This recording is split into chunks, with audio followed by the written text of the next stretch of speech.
as much as I love her, fuck her at the same time. You know, fuck that. She got her ring, and she's complaining? No way. I don't give a shit about your Rams. But like I was saying, you know, coming out. Well, we're talking about Nash's grandma, just to... Super G, I call her now. Super G. Super G, because now she's a great-grandma. So, shit. Yeah, with my sister having my niece. And I'm officially a godfather, by the way. Now you can't talk shit, all right? Good, yeah. Yeah, I deserve my name now. You've earned it. The Godfather. Must be bestowed. I just think it's a waste. Bestowed. I like that. You're over here giving yourself your own nickname. Well, I saw the future coming, so I figured why not start early, you know? Get into character. No, I'm glad early. you made it to that point. You weren't struck by tragedy. Yeah, but what I was saying was like He said he saw the future. I guess he... Crystal ball. Am I making it? Rubbing my belly. To Monday? Rubbing Aaron's belly. No, but she calls me up. She's like, that sucks about Cooper Kupp, right? I was like, Super G, what the fuck you talking about? What you talking about, ma? And she's like, he's probably going to be done for the year, blah, blah, blah. And it's just, I feel so lost. I'm like... I feel her pain. I have him in fantasy, so... Yeah, fuck like both of you. I'm in the same... Well, actually, no. Not fuck you. You don't win anything, so... It's not true.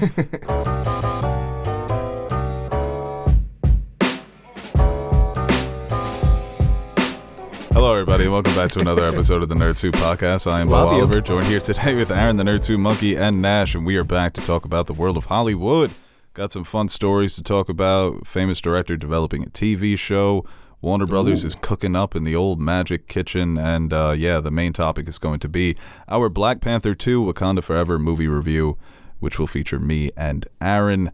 And you can listen to this on all the platforms where we post our podcasts and on YouTube, and follow us on social media at Nerd Soup, at Beau Soup, at Nerd Soup Monkey, and at Anthony JQ Nash. Make sure you follow on Twitter before Twitter dies. Anthony JQ Nash, please. Let me get the followers up. And Why do you want the followers on Twitter if it's just going to die? Yeah, wait, follow me on Instagram. Yeah, Instagram. Beau Soup, same name. Yeah, same name on Instagram too. Letterbox. But the thing is, like, I don't post, but sometimes I do. Do you have a letterbox? I don't. I'll make one just to follow you. Nash was looking at you so intently. Well, no, this I better was be just, good. I was just wondering why you're right. plugging Twitter when it's... Because here's my logic. Because people care about the following to follower ratio. That's the big thing on all this. No one cares about I'm telling that. you, people do care.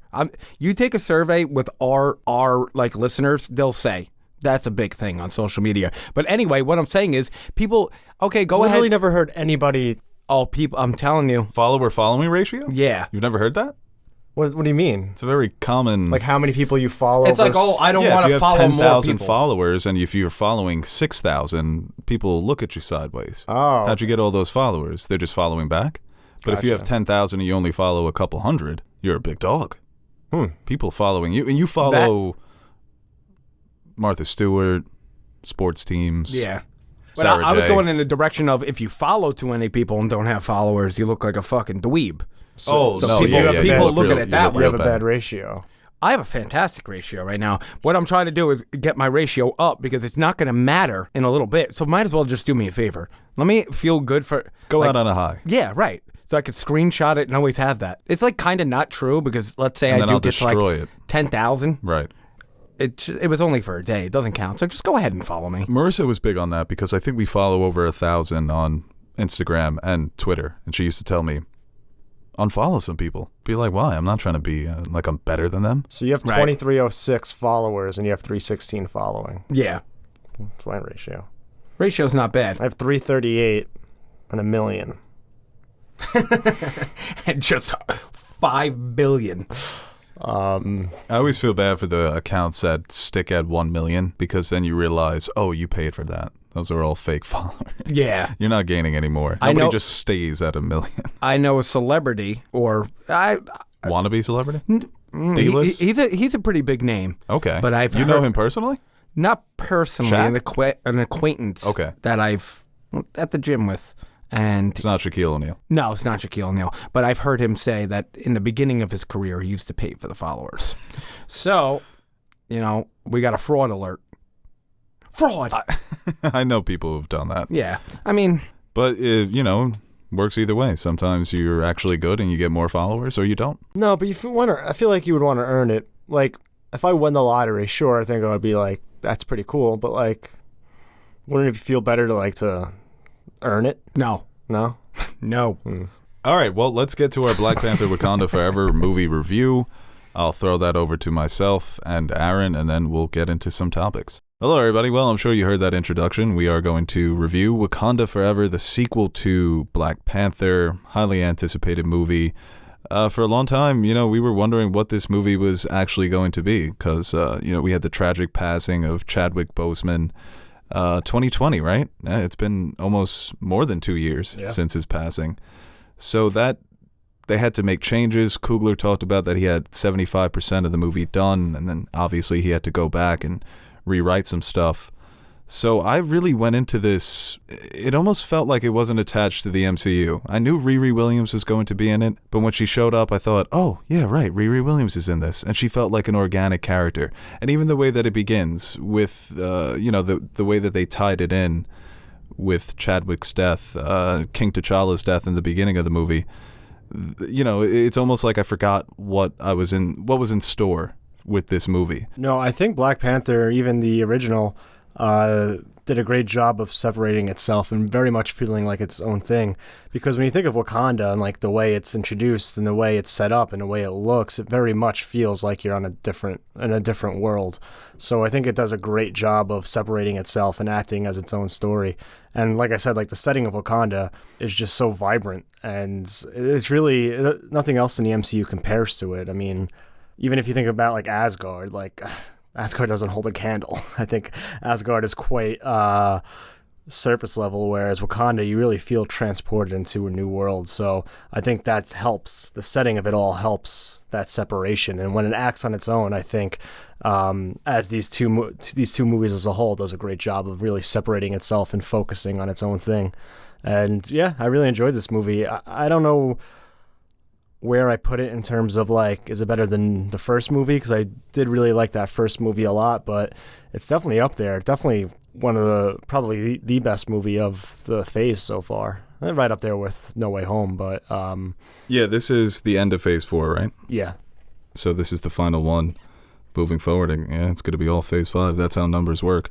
I think it is better than the first one for me. They are very close because I think they're very good movies, and I actually didn't go back and rewatch that first one. I wish I had. Just seeing some of the clips that are going around the internet, people reminiscing about how good that movie is, it really is that good. And when you watch this, I guess we could start with the beginning. There is definitely something missing, and it's Chadwick Boseman. I think that is felt. There are definitely moments in the movie where I thought, man, this would have been so fun to watch T'Challa have to deal with these problems and these new characters, because the story to me is just so strong. It is something that I was worried about having to basically relive the grieving process, but it was handled so tastefully and so respectfully, and it really did felt like they were honoring his legacy as well as T'Challa's legacy in the MCU. So it ended up being something that I was satisfied with. I'm still going to be someone who wished they recast the role, but I'm looking forward to the adventures that Shuri is now going to have. Yeah, see, I really enjoyed her story individually in this. Right. That's why I left the movie not really feeling as like something's missing as I would have thought, I imagined going in. Because like you, I felt like the loss of T'Challa as a character separate from the real world in this world was going to be felt, but by the end of the movie I really felt like she really made that character its own, and kind of what they talk about like Black Panther being a mantle, not just a person. I think she filled the shoes of that void, like filled in that void, and was able to, create a new character under that mantle. And I think as her character changes and progresses and grows during this movie, I think at the end I was like, yeah, this I can see this character. I could see Shuri as the Black Panther moving forward. And yeah, with all the stuff and all the honoring of Chadwick Boseman, I never felt like it was shoehorned in or just like took me out of the movie. It felt very much like how they would attack it if T'Challa, the character, just died. And it was written into the story that way, and without all the outside in this vacuum. I feel like that's how these characters would handle it and how the story would progress off of that. Yeah, and watching the movie and feeling like it's missing something, obviously not a criticism, because they had to do the best with what they had under these circumstances. So it's difficult. But I think a lot of the movie did feel, and I'm going to make this comparison because why not? It did feel almost like a Game of Thrones type of story where you're just kind of rooting for all of them to hold hands and sing Kumbaya at the end of the day, because it was a complicated story that deals with themes of colonialism like the first one, geopolitical issues between nations, a powerful nation like the US trying to exploit a smaller nation like Wakanda for its natural resource, vibranium, and then discovering that there's another hidden nation out there, and the way that they were pit against each other. So the movie, to me, was multi-layered. It was very complicated, complex. I think about halfway through, I thought to myself, this isn't going to end like the first one with a giant CGI battle, and then it ended with a giant CGI battle. That's probably my only issue, is that things get resolved rather quickly in the end. But all of the build-up, all of the issues that they were having, to me, it felt like Marvel for grown-ups, if I can go there. No, it was a bit deeper, and I feel like even little things like the comedy felt more natural than other Marvel properties. Even, I think, more so than the first Black Panther movie. You could like M'Baku calling Okoye a bald-headed demon. Apparently that was improvised. He was so good in this movie. That's one thing I think you can say. I don't know if it's a negative for me, but maybe you can say some of the themes, especially from an antagonist perspective, are a little derivative of the first movie, because like Namor really did remind me of Killmonger. Yeah. And it was interesting how they played that with Shuri, her seeing Killmonger when she goes to the ancestral plane. My theater gasped when that man showed up. That took me for a spin, because obviously you can't have Chadwick Boseman, or it wouldn't make sense for her mother to be there, right? Because she never had the fruit. I think that's how it works. Yeah, I think it's kings. So or rulers. Well, I guess she was a queen, but it relates to how she's struggling to grieve. She's basically refusing to grieve her brother's memory, and she's going down this darker path. But it is an interesting theme, so like I didn't really mind that it was kind of the same, and it was different obviously because of the different characters in this new world we're presented with, which I thought that's maybe another small criticism. I just would have liked to spend more time with getting to know like Talokan and like the culture, because the glimpses we got, I felt like I thought were really, really well done and like made me more interested in it. And I know you only have so much time in a movie, and you already have this other vibrant world, and kind of to get both done at the same time, maybe in a standalone movie or a series, we can get more into that. But this is one of the longer MCU movies. I think it's the third or fourth longest. But it's like I was like hungry, and they gave me a little bite of it. I didn't need an entree, but like maybe like an appetizer to share even. But I just wanted to spend more time, because Wakanda just feels so alive. The characters, the relationships, the people. There we got Namor and his backstory, but I really didn't know anything about anybody else. I really didn't know about the way that society fully works. Just little ideas that maybe I can play with in my own head, but I kind of would have liked to see more of that explored on the screen. And you're also spending so much time like adding in the plot line of T'Challa just suddenly dying. So I think there was a lot they were trying to tackle, and I think it is balanced very well. Yeah, I think that it mostly worked for me as it relates to Talokan. That was that one tour that he takes Shuri through with the music and the visuals. I thought it looked great. Dude, the score of this movie was phenomenal. Yeah, and I think she gets the impression that this is a thriving civilization that, like Wakanda, has been hiding from the outside world and for their own protection. And she gets the impression that he's an honorable leader, protector, similar to her brother. But still, because of how complicated the situation is, because of these misunderstandings they have, it leads them to fight against each other. So I thought that definitely was impactful. And also just Namor as a character was such a strong presence in this movie. He was unpredictable, yet he was noble. Like I said, he's got this honor about him. He was, the internet's falling in love with him. He was a sexy presence in this movie as well. With his little cute flying ankle wings, but very powerful. M'Baku is so excited to fight the Fishman the entire movie, and he just gets his shit rocked right away. And then he goes to be like, "Hey, maybe we should make peace." Someone did the Shaq memes like, "I apologize, I wasn't familiar with your game." No, he was not. And there were plenty of great performances throughout the movie that we'll touch upon in this review, but for me, Tenoch Huerta as Namor, he stole the show for me. And like the first Black Panther, the antagonist was probably the most interesting character of the film. Yeah, I think with Shuri, there was something missing in terms of like her transition after she becomes the Black Panther to being like burn the world. She mentions it earlier in the film, but I really didn't get that impression through her actions leading up to that moment. So I think that was just kind of one thing. I think that we could have got maybe little sprinkles throughout the film of her having that kind of dark side to her. But I think once M'Baku had that conversation with her, I kind of saw how it all was going to play out, where she was going to be out for blood and then realize that's not the way to go, and it kind of all gets somewhat resolved by the end in this like big fight sequence. I've been getting more and more disinterested in these third acts. Well, I thought they were going to kill Namor. They get criticized all the time for killing off their best and villains. This was probably the time that they should have done it, but only to serve this story. If I'm not thinking about the larger MCU, he's obviously, you know, this actor just got the opportunity to play this character, have this representation, and then imagine if they killed him off. So he's probably excited to build a career off of this. But just the way the story was being told, it felt like it was going in that direction, where this is not going to end with both of them having an understanding. It's going to end tragically. But like I said, it gets resolved rather quickly, and I don't mind that because it's still a Marvel movie. Right. And I think some of that does hold it back.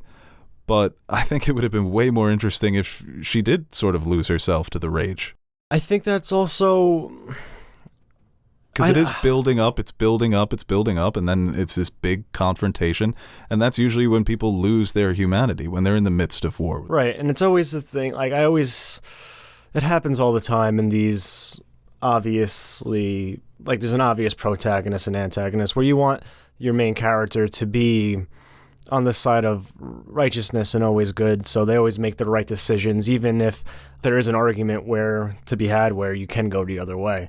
And like you, I feel like, you know, you tease the Killmonger and Namor type characters of maybe having points, but maybe a little extreme. And you have the T'Challa characters of being too noble. They even say that in Killmonger. That's what when he talks about T'Challa. He said he was too noble.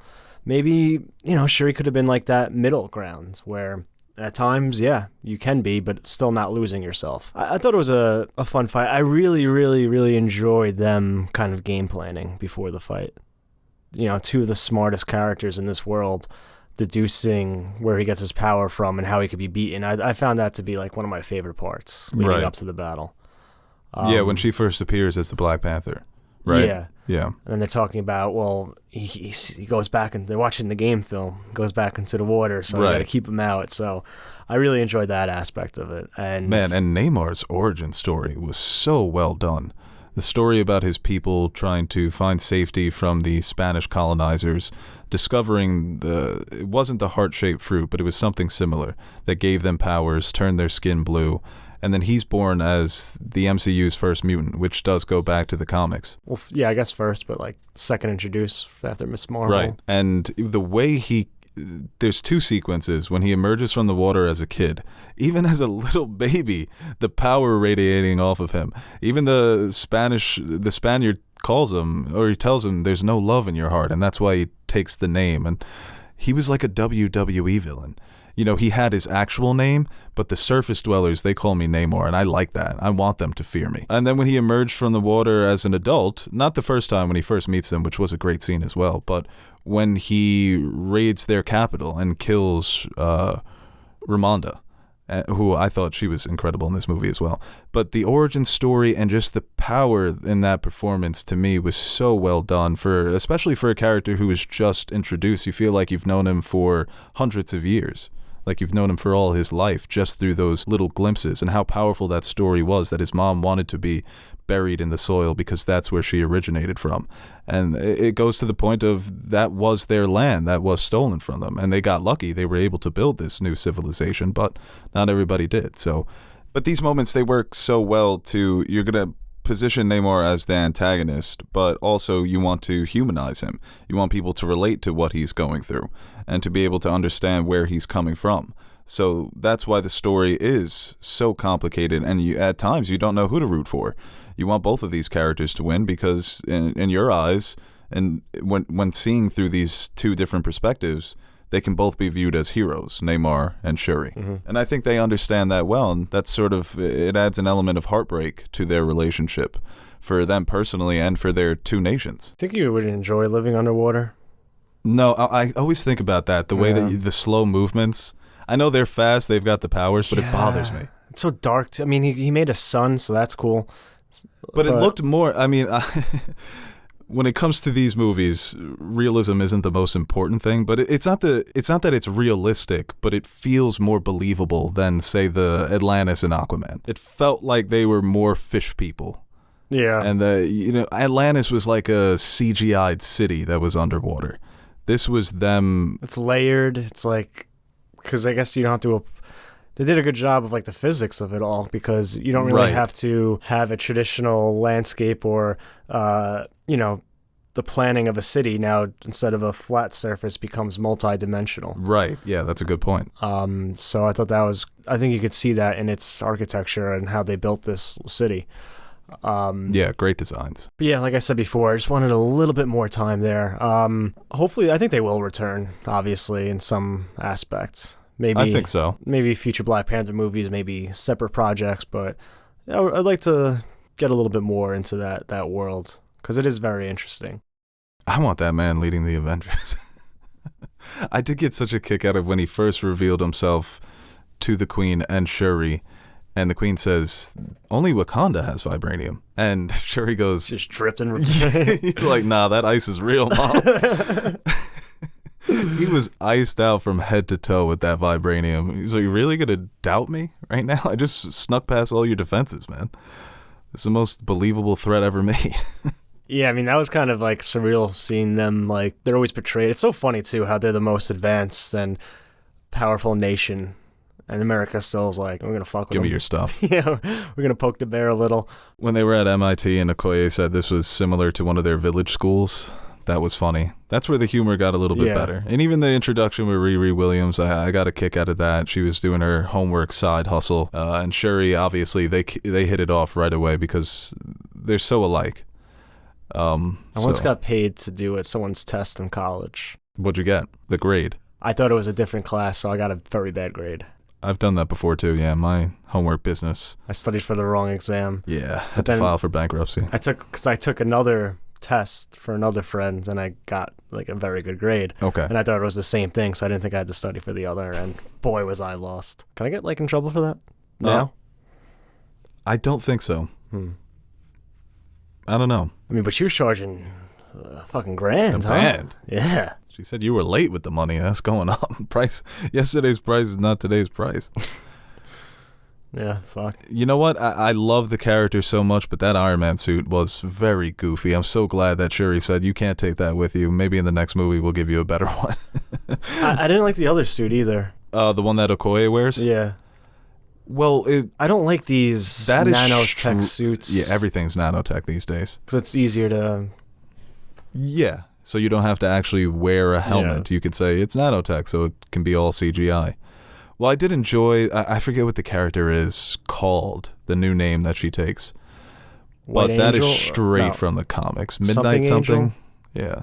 Oh, yeah, Midnight Angels. Yeah, it was her and Annika is the character's name, Anika. I enjoyed seeing that because I remember reading some of the Black Panther comics, and they were already at that stage of their fighting careers. But that was a very powerful scene as well when she is dismissed from her position.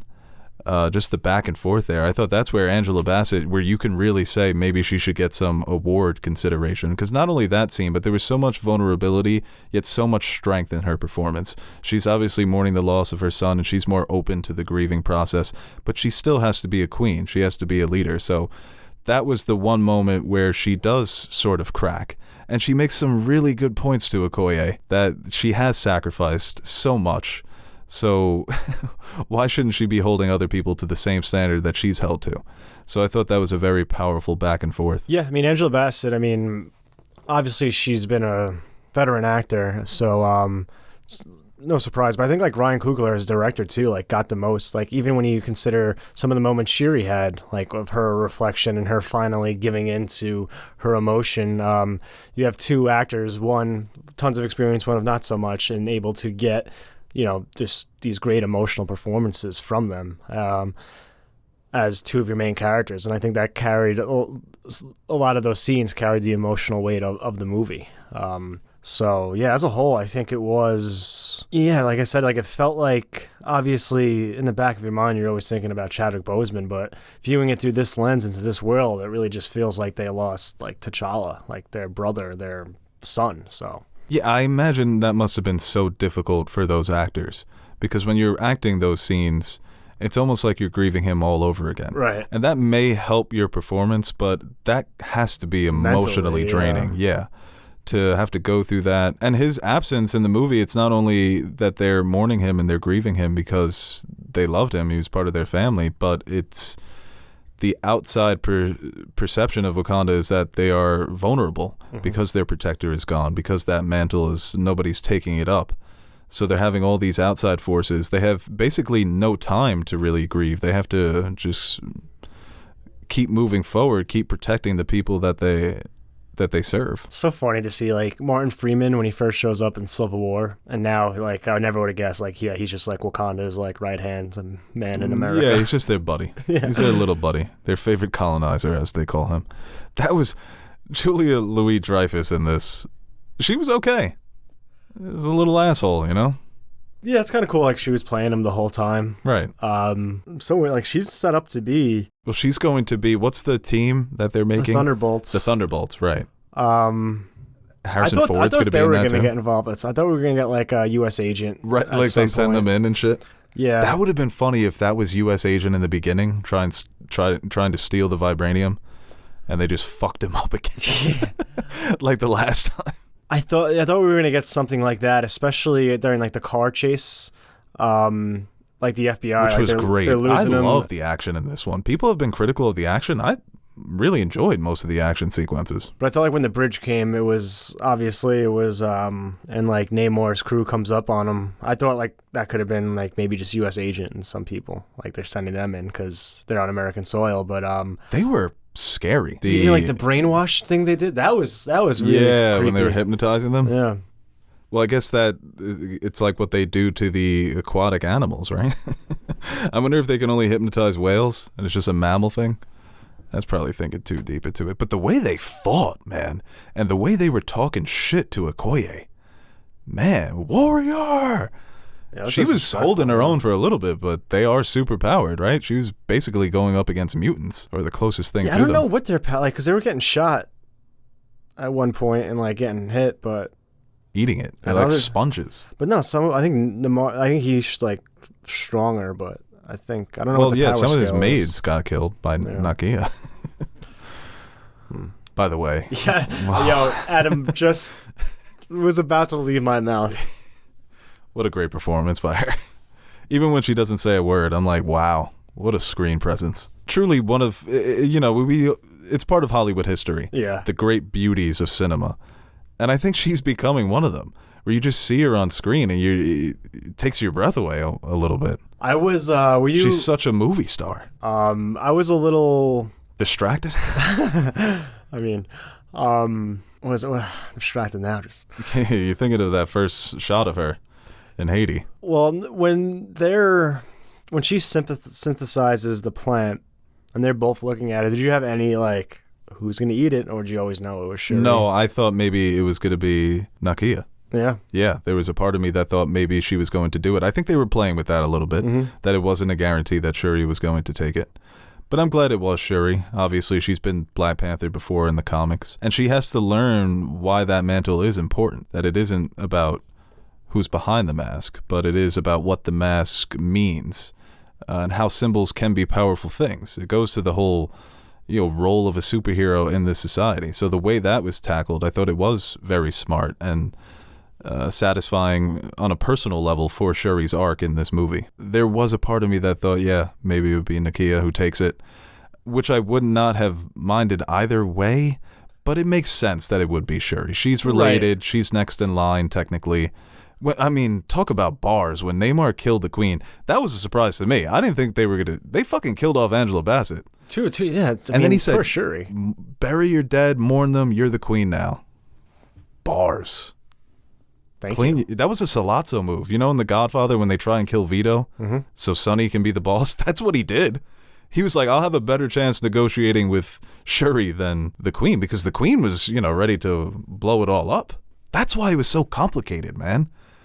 They were holding knives at each other's throats, just waiting for somebody to bluff, or just waiting to call a bluff or budge. I think that was one of the more interesting dynamics, because at the end of the day, it's a old concept, but, saving one person's life or sacrificing a life to save many, like it's the whole, where do you draw the line? Where do your morals stand? And yeah, I think that's where I think, even though I did say maybe it was a little derivative of the themes of last movie, I think they add to it and definitely bring out some more of those tough decisions or philosophies that make you think or make the characters think and the audience as well.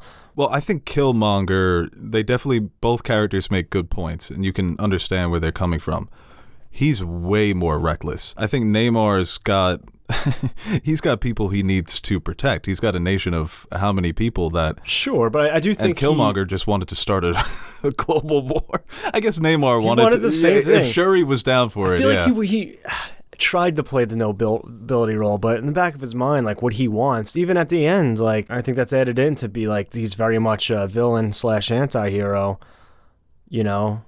We have them where we want them. Once the rest of the world goes to Wakanda, we're their only ally, then we could start our war against the surface people. The way he was threatening them, too, was so scary. When they were on the beach together and he's telling the queen, you don't have enough men. Or I think he tells Shuri, we've got more men than you've got blades of grass. But when you look at his history and you look at the way, I mean, you just mentioned it at the top of the review, Wakanda, most powerful nation in the world, the U.S. is still trying to fuck with them. These motherfuckers don't stop. We need to take them out.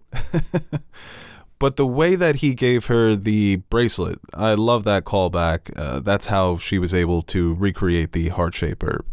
It's not super clever writing, but it's clever enough to make you go, oh yeah, he did give her the bracelet. Okay, yeah, we all know she's going to recreate it. Somebody's got to be Black Panther, but that was a nice little tie-in there. Yeah, I think there are certain things you could point to as convenience, I think.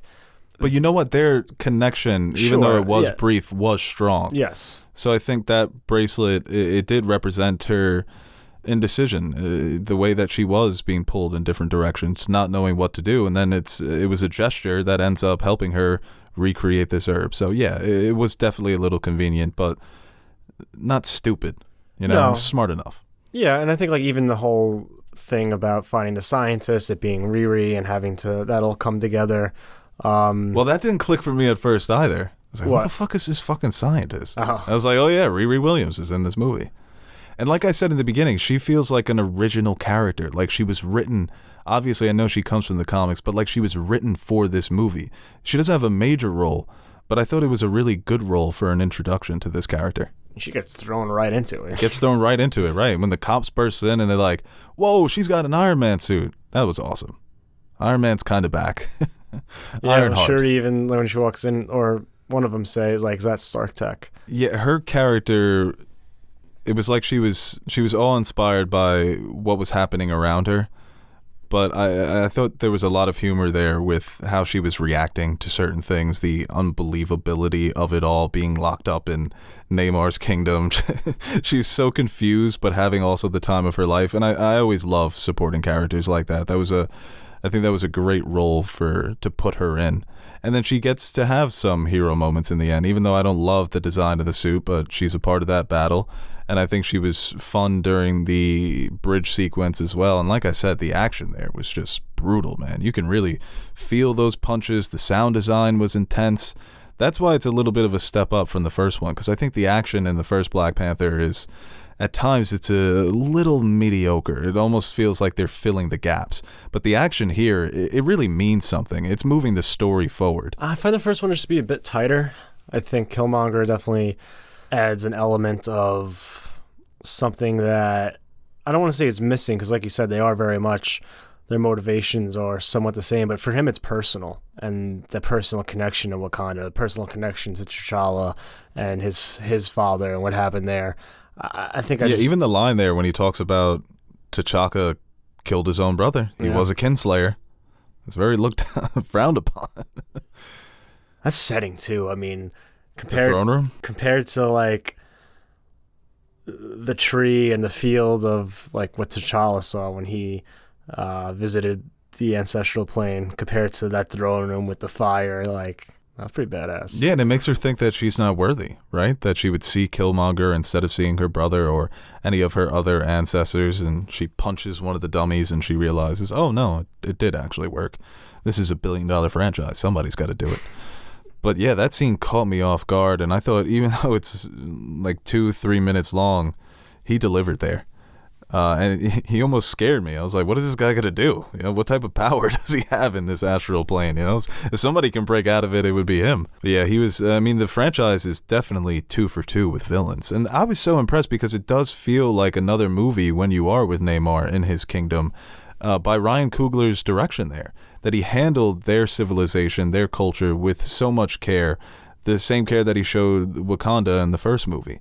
So it was just, not only is he a very skillful director, but he's got some good sensitivities, and he knows how to handle these characters and tell stories that are multi-layered, that have differing perspectives, that are sort of rubbing each other the wrong way. But I think he juggled it pretty brilliantly throughout this movie.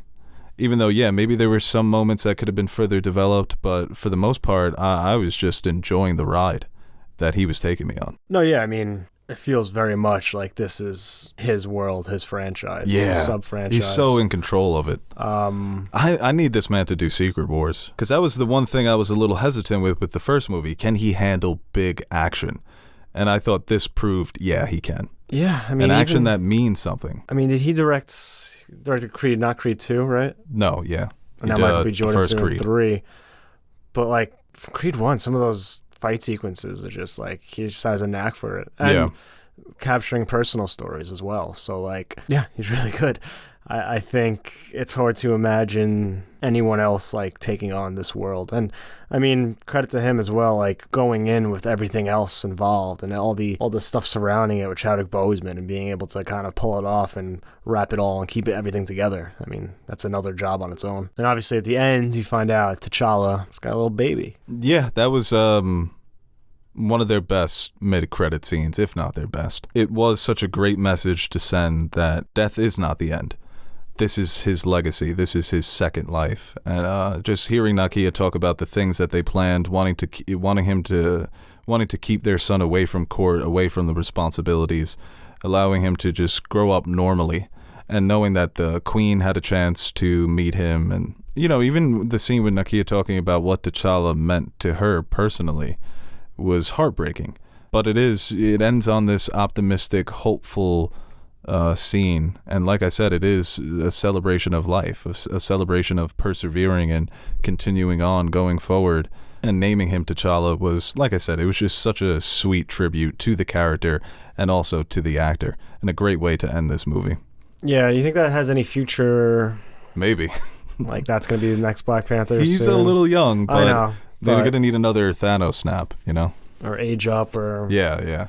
Well, I was wondering if they couldn't have, maybe if they should have gotten well, I guess it doesn't really make sense if they would have got somebody older. But I imagine Shuri's going to have a few movies here to go.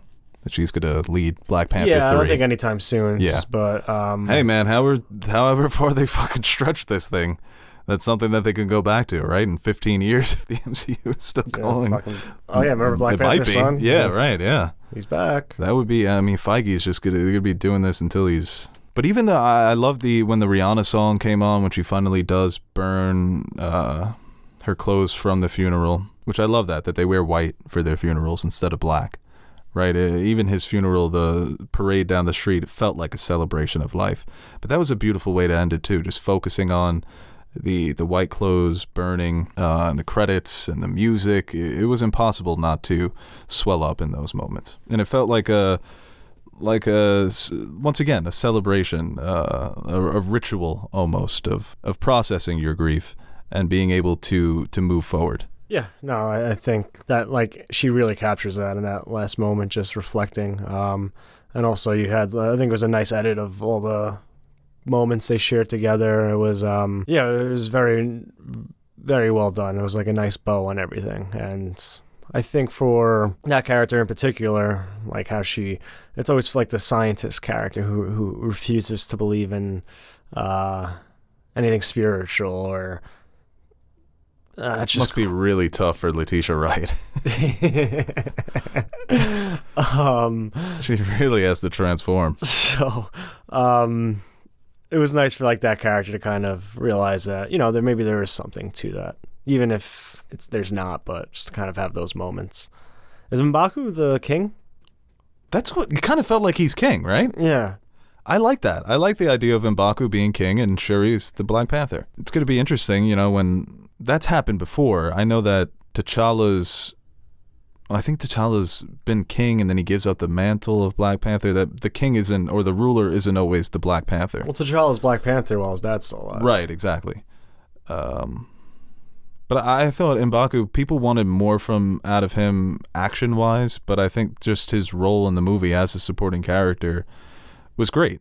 Like you said, he's got that moment with Shuri. His comedic timing continues to be so good. Winston Duke's such a talent. The way that he was just eating the carrot, the charisma oozing off of that man, walking in the throne room, just absolutely stealing the scene in the presence of the elders and the rulers and all this royalty, and it's M'Baku you can't take your eyes off of. So I really like that M'Baku would be the king, because he's just a massive looking man. He's like an anime character. Oh, he's a big dude. Yeah. He was a fucking big dude. Speaking of Creed and Michael B. Jordan. Jonathan Majors? God damn. Yeah, that guy's fucking jacked. Every time I see that Creed trailer, I'm like, that looks good. Does look good. Yeah. Creed's about to go 3 for 3. That's crazy. Also Isn't that Michael B. Jordan's directorial debut? He's directing that, right? I think so. Yeah, he is directing. I don't know if it's his debut. And even in the Ant-Man trailer. Bro, I read the plot leaks for Ant-Man. Buckle up. Why do you do that to yourself? I just can't resist. All right, that is our Wakanda Forever Black Panther 2 review. I think we can both say that we really enjoyed it. It lived up to expectations, because the expectations were a bit muddled, and it ended up being a very satisfying and touching, moving, fun action superhero movie. Yeah, it's one of those things where like going in, you're like, well, how are they going to address this? Are they going to explain it? It was just, he's sick, he has a serious illness, kind of like how we experienced Chadwick's death. Right, and it's weird because normally it's a story you wouldn't be seen told in the MCU. The unexpected death of one of your heroes. How do you deal with that? Yeah. So like they didn't like, oh, he died in battle. It was this. It was a reaction from the snap. It wasn't pre-snap. This movie. A lot of people thought it might take place in between that. Yeah, it's like real life. Yeah, so the unexpected loss that I think every person has dealt with or will one day deal with. Yeah, and then everyone, the multiverse, this, that. It's like, no, they kept it, I don't want to say simple, but they used what they had, and they were able to create a very good narrative that furthers the lore of, like I said, Wakanda at this point is like, might be one of my favorite fictional settings, definitely in the MCU, but overall, so the way that it built off of the second, it really did feel like a sequel in the sense that it had everything you loved about the first, but it expounded upon all of that and made it better and more enjoyable. And they didn't just rely on what we liked from the first. Let's just kind of keep doing that, but make it just a little bigger, and maybe people will. No, they made an attempt to make a really good story and further develop these characters, and that's all you can ask for in a good sequel. Yeah, well done. Me or? You and the movie. Okay. All right, good review. Before we actually move on to any more topics, I want to give a quick shout out to our sponsor for today's episode, and that would be Smile Brilliant. Hell yeah. Ooh, what is that? Well, Nash, I'm going to tell you right now. If you're like me, you're probably confused by all the variations of teeth whitening out there on the market. Items like LED lights, whitening strips, charcoal, and whitening toothpaste might sound good in theory, but they don't fully get the job done like one of Smile Brilliant's custom-fitted whitening trays. LED lights will accelerate the process, but they won't make your teeth whiter and could lead to more teeth sensitivity. Whitening strips totally neglect gum lines, crevices, and molars. They work, but your remaining stains will become more prominent. Charcoal is abrasive and wears down the tooth enamel, while whitening toothpaste only works on surface stains. But with one of Smile Brilliant's custom-fitted whitening trays, you can freshen your smile without worrying about damaging your teeth, or leaving behind any noticeable stains. Historically, whitening trays were only dispensed by dentists at a price of $300 to $1,000. But that all changed when Smile Brilliant came up with their innovative Lab Direct process that is not only less expensive, but far more effective in achieving that picture-perfect smile we all crave. And right now, you can visit SmileBrilliant.com and take advantage of their Black Friday sale, which is running until the end of the week. You can also use promo code NERDSOUP5 to save an extra 5% off all products, including their custom-fitted teeth whitening trays or a custom-fitted night guard if you're someone like me who grinds your teeth in their sleep. It truly does help. It's something I can't recommend enough. They also have a great selection of professional oral care products such as electric toothbrushes, water flosser, dental probiotics, and much more. So head on over to their website. And remember, use NerdSoup5 for an extra 5% off all products during this very special Black Friday sale. I actually showed it to my dentist, and I was like, can I just get a night guard from them because it's cheaper? And they were like, oh, they look legit. Yeah, do it up. I haven't been to the dentist in so long. I'm scared of the dentist. The dentist has a bad rap. It does get a bad rap. It's not that bad, Yeah. but like... But you're just afraid of what they're going to tell you. No, I don't think there's anything like... I don't think I need to. I don't have any pains or anything, but like, I don't know. Well, it also costs It an is. arm and a leg. You know, dental is a big thing. I don't know what they're doing with the arms and legs, but You know, dentists are like at the top of Costs you a tooth and a tongue. tooth, yeah. Yeah. tooth. Be spitting like Prime Jay-Z. It's like a top occupation of suicides. Really? Yeah, Yeah, I you remember wouldn't that think in the Ricky Gervais movie. Do you remember that? I thought it would be No. podcasters. Ghost Town. He's a I dentist, and never then he saw it. starts seeing dead people. So he's really depressed. And Yeah. he talks about that in the movie, that You know, he's this is actually very prone to suicide. I don't know why Yeah. I was thinking about, sometimes I get on these like weird trains of thoughts. I was thinking about elves. And the famous elf that wanted to be a dentist. Why do you think he wanted all that? You think being a dentist is more stressful than making all those toys for Santa? That's part of the Rudolph movie, right? Yeah. Right. I have what to a imagine loser. an elf. So I was thinking about elves, like, depending on what world you are, you could be like Legolas or Dobby. You know, there's such a wide Wide elf range. elf range. Right. Right. Yeah, Santa's elf. You get to be a little helper. I know. And you work what? I actually made One day a One year? day a year. And You Yeah. get to live in the North Pole. It's a paradise. This was Yeah. 2:18 in the morning. I made an elf power rankings. Why don't you say this for the Fan Question podcast? I like that. It's a good power ranking, Okay. I feel I like to see that list after, actually. It's a Yeah, you know short what? list. Maybe in I a can- couple Fan Question podcasts. Maybe like two with... We'll take a I can hiatus on a rattle it couple off right of now. I think it's a hell of a elf power ranking. Right in your Let rib. me know if you guys can chime in if you disagree with any of my rankings. One, I have Galadriel. Okay. Very powerful elf, very beautiful. She's from Lord of the Rings, played by Cate Blanchett. Yeah, okay, I can see that. 2, Link. You know Link's an elf? Yeah, I swear on my mother's life, I was going to say Link better be on this He's list. number 2. And I never even played the Link games. I mean, he's good with a sword. He saves Zelda. Huh? You never played Ocarina of Time? No. Majora's Mask? Number 3, I have Play Legolas. Breath of the Wild. You love it. You I know. You Didn't it even win Game of the Year? Did. Did, yeah. Legolas is number 3. You Elden even know Ring's Legolas. about to win. That's why it's a good one. Number 4 is Crackle from Rice Krispies fame.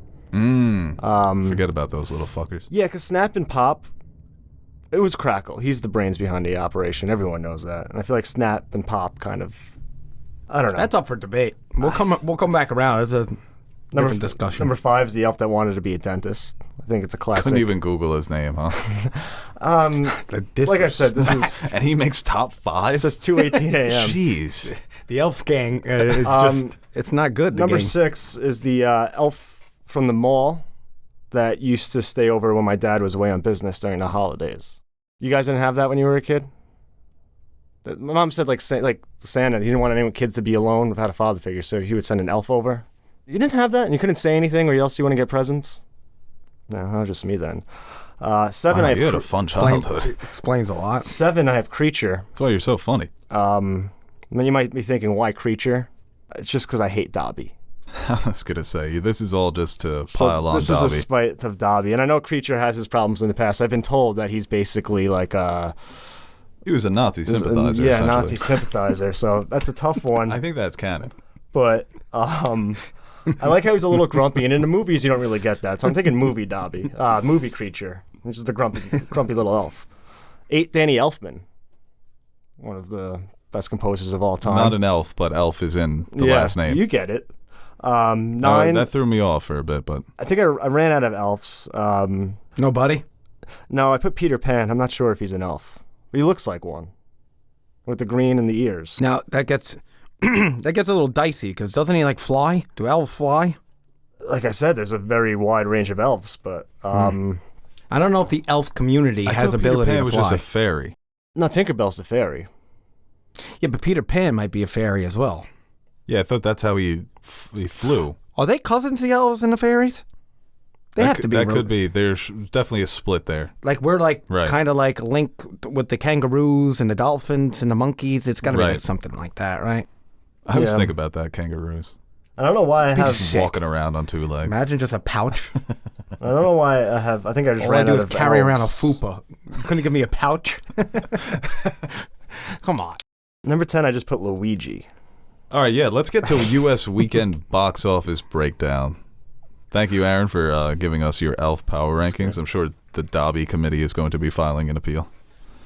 I don't know why people like him. He's It's annoying. very divisive. Although he did save Harry. I mean, Malfoy's dad. Like he was going for the kill shot. I love me some Jason Isaacs. Oh, he's so good. You come up with a power ranking next week. Of what? That's fun. I don't know. Just a random power rank? power rank. I like ranking things. All right. Yeah, but I got elf on my mind. I got elf on my mind. All right, number 1 over the U.S. Oh, your power domestic ranking stuff. weekend. You're gonna give your elves. I'm about to power rank some box office. Ooh. That's good stuff. Black Panther, Wakanda Forever, no surprise there, came in at number 1 with $181 million at the domestic box office. Imagine people clicking this, being like, "Oh, nice Black Panther review." No, these I don't know this channel, but let me just give them a shot. Give this a They whirl. finish the review. Oh, good review. Oh, they have more. What else insights do they have? Oh, one of their co-hosts had an elf that would come over and have sex with his mom. Is that where you were going with that? I left it open to the interpretation, but Kind of like the Charlie Kelly when all the Santas come over? yeah, that's where I got the inspired from. Yeah, worldwide it's at $355 million, so this looks like it's heading towards $1 billion worldwide. That was my next question. Do you think it's going to get to a Billy? I think so. It's It's doing well. The comparison to like other movies, like you forget how much money these movies make when like you see like Black Adam, like, oh, exceeding expectations, doing fairly well, and then you look at it, it's like 400 million, and then this movie just does that in pretty much a weekend or the first week. Yeah, they've built up a lot of goodwill with audiences, so when the new Marvel movie drops, it's not like Black Adam. You're not going to see the actors posting over and over and over, "Please come see our movies." They just go see them. But Black Adam did come in at number 2 with another 8 million, so worldwide that brings up its total to 352 million on a $200 million budget. So hopefully you can find some strong weekends. Maybe it's opening up somewhere. I don't know. Atlantis. Number 3 was Ticket to Paradise. Made another 5 million. Is that Damn, the I George need to get Clooney some movie? fucking glasses. I can't see shit. Yeah, it was. It was actually okay. You saw it? I did. It just became available for renting on Amazon. So did I Tar. I rented think I it. might watch that tonight. Yeah, it did. I'm so sorry you had to go through that. They were fun. They were having a good time. They were being the old couple. And they were divorced, and their daughter runs away to marry some guy in Bali, so they have to unite after being divorced for so long to stop her. It was like a Parent Trap situation. Did it spark? Did it come back? You have to see. I'm not going to spoil the fucking Oh, movie. Oh my gosh. cliffhanger. It's a George Clooney, Julia Roberts vehicle. And worldwide, it's at $155 million. They're gonna On a say, $60 million budget. It's old school. yeah. What were you gonna, what happened? They're gonna say like Spike Lee has his joints. It's a Spike Lee It's a, joint. it's a Julia Roberts joint. It's Julia Roberts. Julia Roberts joint. Number 4, Lyle Lyle Crocodile joint came in with $3 million. This movie has been struggling, so it was a $50 million budget, but worldwide it's only at 72, and this is a Sony feature. I actually wanted to mention that Ticket to Paradise was Universal, and Universal gets so much shit these days for not making movies that make money and not having franchises other than Fast and Furious. So a nice little win for Universal there. And number 5, one of the biggest surprises over the last few months, Smile with another 2 million. Worldwide, it's at 210. That's actually available to stream on Paramount. Oh. So if anybody wants to sign up for a Paramount free trial, there you go. You can watch Smile. Code name, or what is it? The code affiliate link. Yeah, use code Nash DTF 24/7 for 20% off on your first 3 months. I'd rather pay full price. I'd rather pay full price. I'm going to take the package too with Fubo TV. I just had a quick question. Universal sucks, by the way. Not the studios or the amusement park? The amusement park is cool, but the amusement park's pretty good. But you know what they do to you? The Fast Pass, absurd. It's like $200 a person. That's how they get you. But is it the fast? Disney Fast Pass cheaper? Much cheaper. Wow. Yeah. Well, Universal is a little better for adults. Better rides. I think Galaxy's Edge was the most fun I've had in my life. Well, I mean, not everybody can afford that. So I mean, damn, Universal's you got money. the park. He got money. Universal's the park for the people. yeah, and you have to wait in fucking crazy lines. I'm sure their Galaxy's Edge is even trippier. That's where you get the. Well, they have sticks. the Hogwarts thing, which is really cool. Oh, right, they do. The have Diagon stuff. Alley they have is actually pretty awesome. You've been to that too? What do you mean? The whole shebang. Galaxy's Edge and Diagon Alley and I didn't buy a Diagonally. wand though. I did buy a lightsaber. But Isn't yeah, it Dugan's Alley? you said Universal struggles to make a profit, and I think that's I'm being dead serious. that's part of how they make up for their movies. No, it is. It's Diagon. It's Diagon? That's why Harry messes it up. He says diagonally. Stupid And then Harry. they send him to Freaky Place. Is there a good another franchise like I think That Harry, went like, 8 for 8. I don't love Harry Potter like as much as most people, but I'm a fan of the movies and they're on. I'll always watch them and I do enjoy them. But like 4 of their top 5 characters are like pretty lame. That is a good point. Yeah. Their main character is the lamest. Ron's a fucking dweeb. I like Ron. He's funny. He's the comic But the relief. stars of the shows are the Dumbledores, the Hagrids, the Snapes. Snapes, yeah. Dobbies. I guess maybe that's why it's successful. It takes a different angle. But Ron is a fucking weasel. Yeah. Weasley. He's always just like, what is this guy up to? What is he going to do? Why? Whoa. Whoa. I think for like movie like 3 to 5, he has like a weird voice. His voice is weird. I think he's going through puberty during those times, and it's just not a good voice to listen to. Poor Ron. Poor Rupert Grint. He's actually a big fan of the podcast. Is he? He's a slurper. He's fantastic. Well, you know what? We might as well just move on to the Warner Brothers topic, that Warner Brothers wants to make more Harry Potter movies. This was from the new CEO, David Zaslav. Apparently, they want to, well, for years now, they've wanted to develop the Cursed Child sequel that was first on stage, and then it was published as a book that features the script of the play on stage. The story is pretty terrible. When people criticize sequels or prequels as fan fiction unnecessary, this fits that to a T. So they would, I think, want to change it around a bit, maybe keep certain elements. Did J.K. Rowling write it? Or is it like a She did co-write source? it. She co-wrote it with, I forget the other guy's name. They co-wrote it for the stage.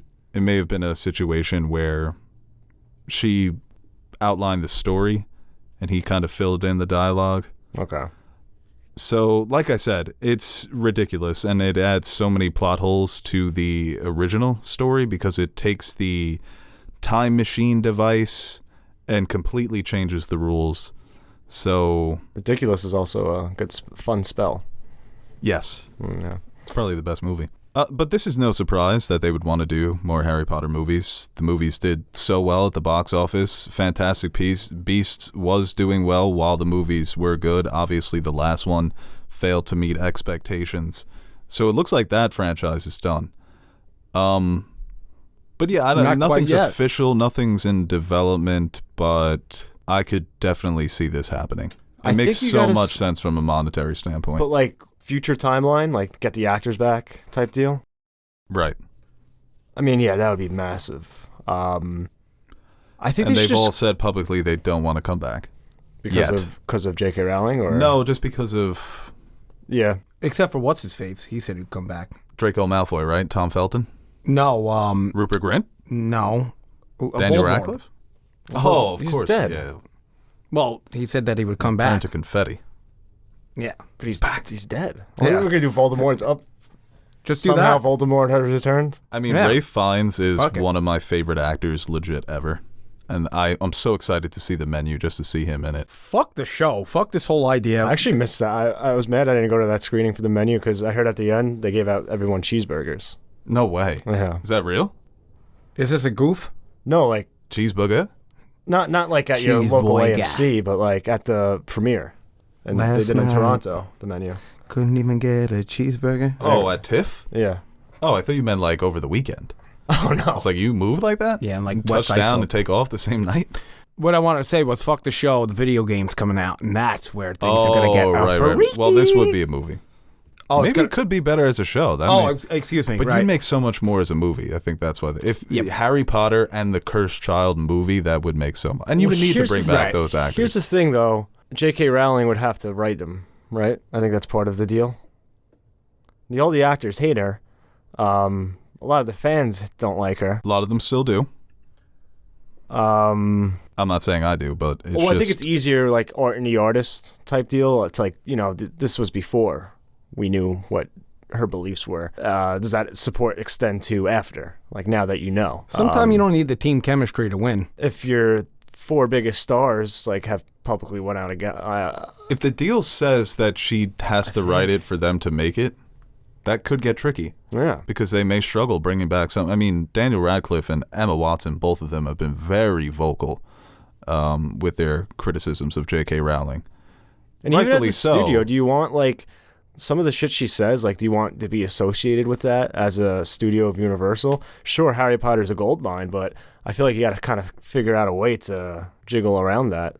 Yeah, I think you it's could. unfortunate. Unfortunately, as a society, the things that she says and the beliefs that she pushes, they don't really get people in that much trouble. A lot of people have spoken out against her. And like I said, her reputation has certainly been damaged to an extent. But it's also one of those things where if I were to tell my mom, hey, what do you think about J.K. Rowling? She would be like, Yeah. oh, she wrote the Harry Potter movies.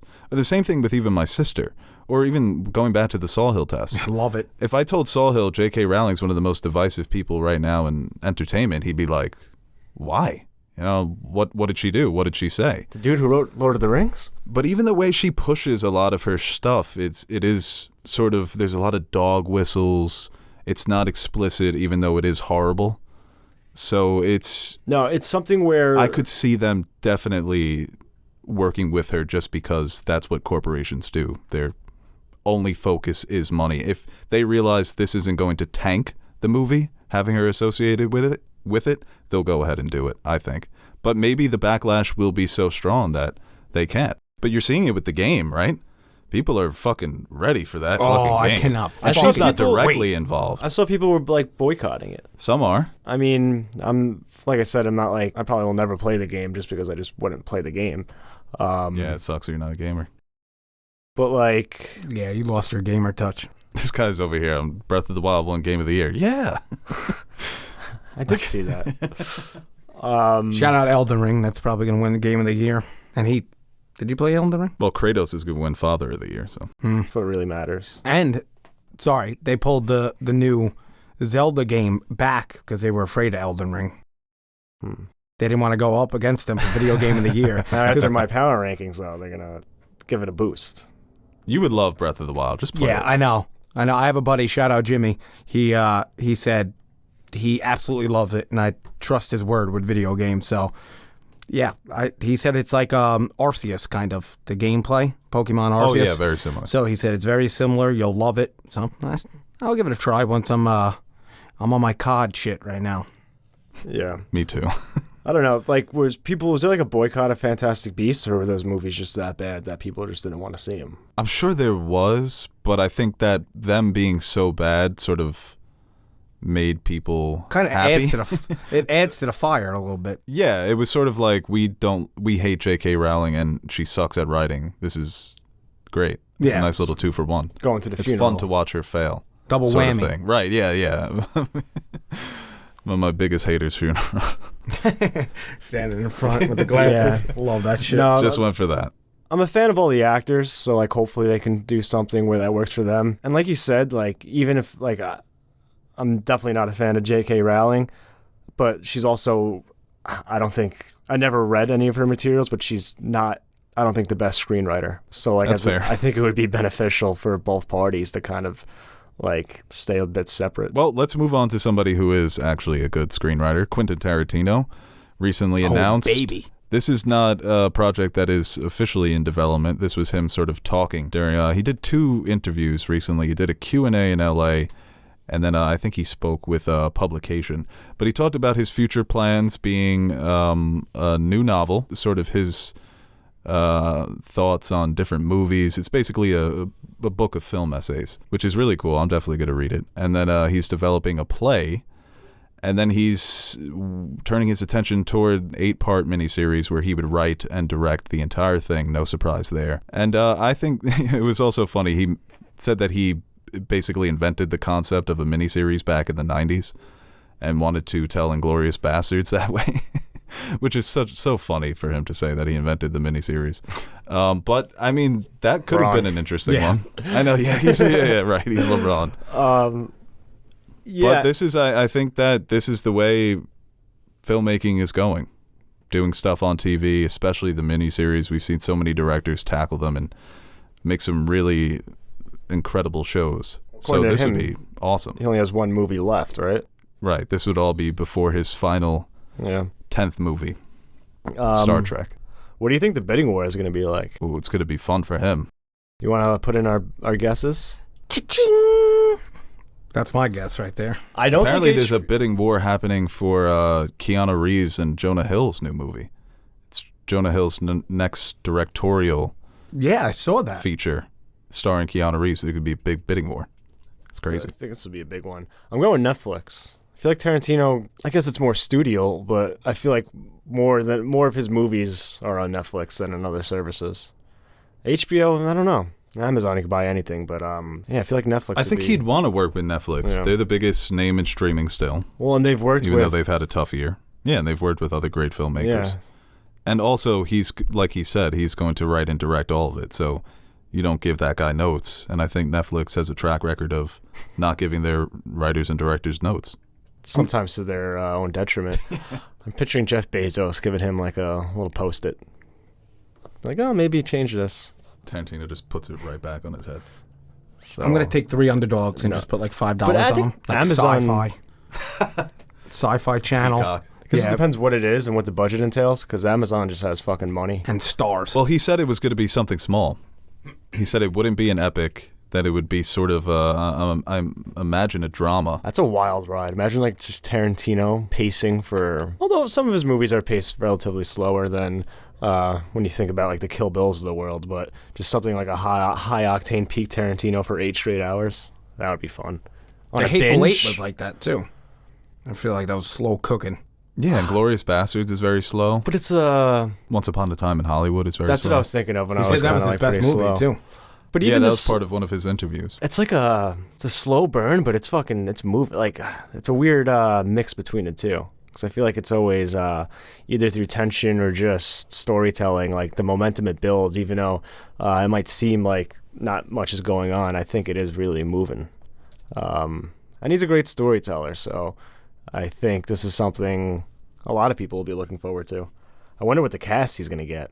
I would like him to be like work with some new people. Yeah, I think so too. Get some new, like maybe even up and comers. Maybe take a step back. Yeah, maybe like Jessica Henwick, Madeline Klein, Dave Bautista, Daniel Craig.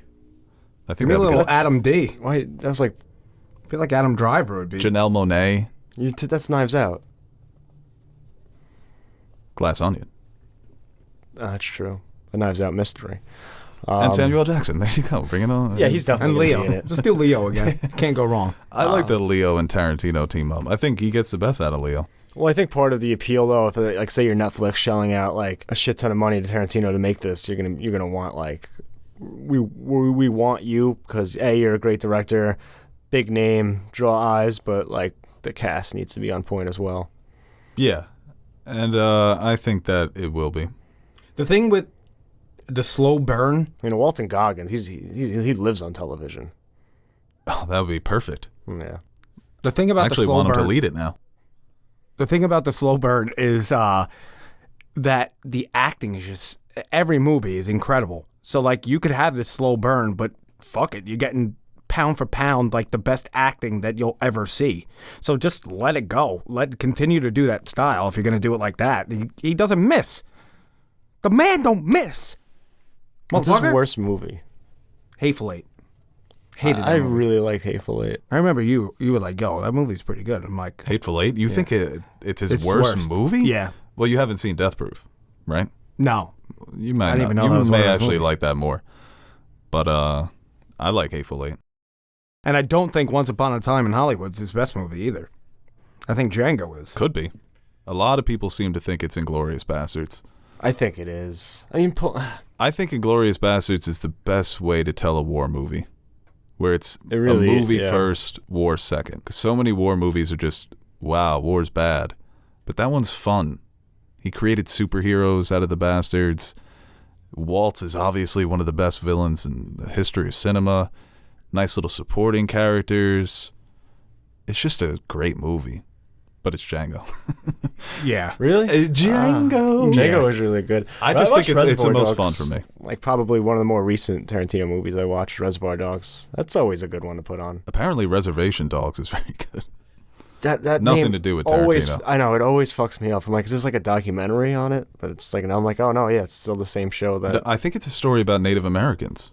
is it? Yeah, it's a young Native American cast You know what I saw really living good? on a reservation. Did you like Slick watches Did you that? check the Jim 100%. Carrey Netflix documentary?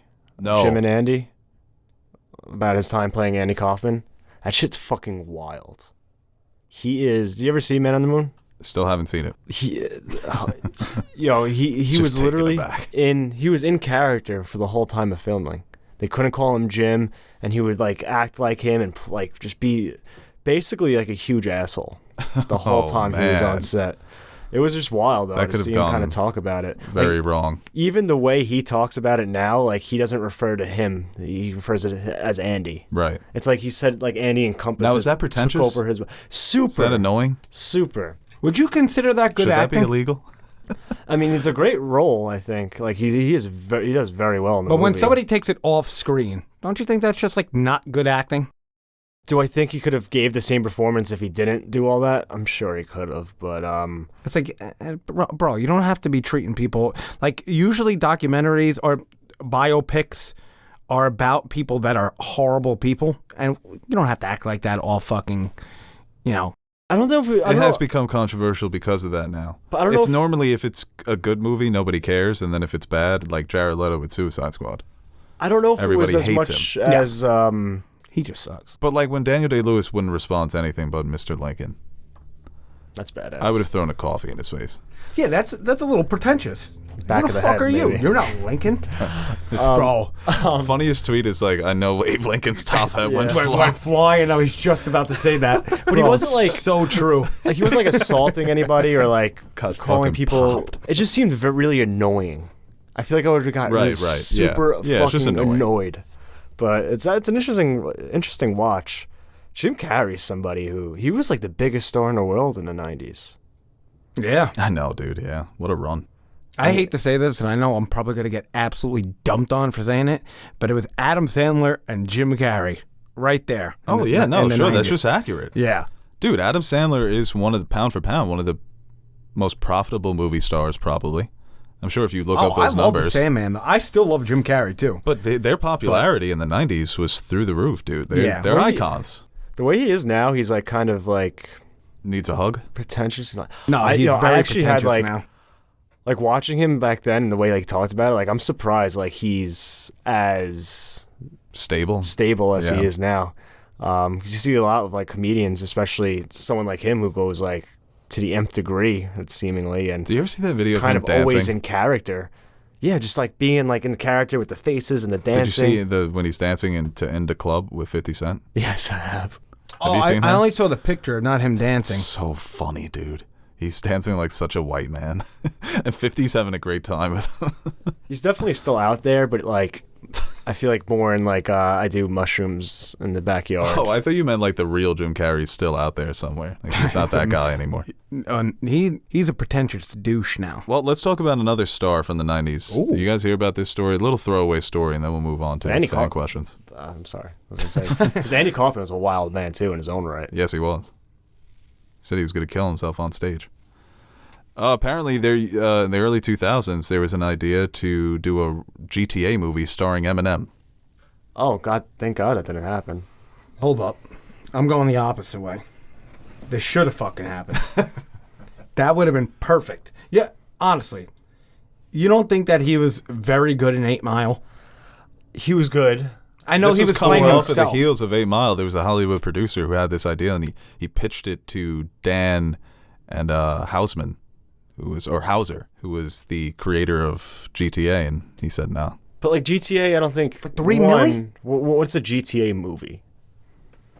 Like a video, the whole plot is like. But like I now feel you like make a plot like with- GTA does. with Eminem, it would try to be like this. Like GTA is an absurd fucking I wish world. this would have happened, though, because it probably would have been terrible, and it Yeah. would have been so fun to go back and watch it. Would have been a cult classic. Yeah, like a 2000, like if this came out in 2005, Yeah, can you imagine how fucking awful it would just be like a straight Yeah. up like straight to video. like a crime type Yeah. heist movie. Like when GTA has to be like honestly. Well, it's a satire. I think you have to yeah, make I it a think satire. you would have to write it as like a parody satire. But even type. GTA itself is a parody. Yeah. They. Oh, okay. So I mean I that's thought how. maybe you were unaware of that. But that's how you would I write was the gonna movie. That's get- how you You would were have to ready to write go. the I movie. I was feel going like to get you- an assist from Nash. Yeah. And I feel like they would miss that point Stay ready. completely, and it would just be a guy Oh no! At this shooting point in and time, without a doubt, getting. I'm sure the creators probably knew that too. Yeah. They're like, why the hell would we do this? They're gonna fuck this up. I wouldn't mind seeing it now. I think a GTA show could be fun. Tarantino. Hey man. Well, Tarantino's not a political writer, so I would want someone like Michael Bay. Yes, he really. That look you just gave me, that was nasty. You know, maybe not. Maybe All right, we let's should- move on to the last story here, then we'll go to fan questions. Apparently, Keanu Reeves has been spotted on the set of the John Wick spin-off movie, Ballerina, which will be starring Ana de Armas. And there are rumors now that he is going to co-star. Now, I imagine that his appearance in this movie is going to be nothing more than a glorified cameo, kind of just pull the worlds together. Although I wouldn't mind seeing him play a supporting role in another Assassins movie starring Ana de Armas. Have you seen the John Wick movies yet, Nash? I saw the first one. Okay.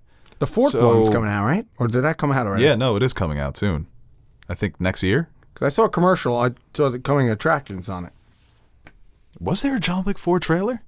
There was. I don't know. I saw it on TV. You may Maybe. have dreamed this. Yeah, I think. I did take some NyQuil 2 days in a row, so maybe. But I'm really excited for this. To see Ana de Armas in a similar role, just running around, shooting people in the head, that's awesome. She's obviously very attractive and a great movie star, so I'm all for it.